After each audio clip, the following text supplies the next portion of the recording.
Hakikaten narx-navo oshib ketdi. Yaqinda prezidentimiz televizorga chiqib shu nima bo'lsa ham buni qulog'imiz bilan eshitdik, o'zimizdan ko'rdik. Shu avgust sentabrgacha shu nima qilib turinglar. Bir trillion shu qanday qilib tishlarini qo'yib turinglar. Undan keyin yaxshi bo'lib ketadi hamma yo'q.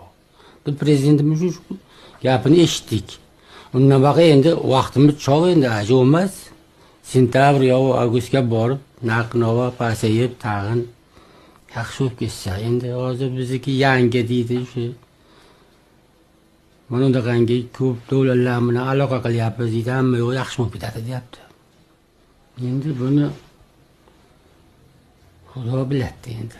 Biz qayerdan bilamiz? Endi o'shanga qarab tag'in endi yashayveramiz qanaqa bo'lsa-da. Misoldan eskilarga gap bor, osmondan nima yoqsa yer shuni ko'taradi deydi. Bag'i endi bunaqa bo'lgandek bunga qarab tag'in o'sha qandaydir bu bo'ladi ish, nimada işte hayot. Baribir endi yaxshi bo'lamiz, baribir yaxshi bo'lib ketsa kerak endi.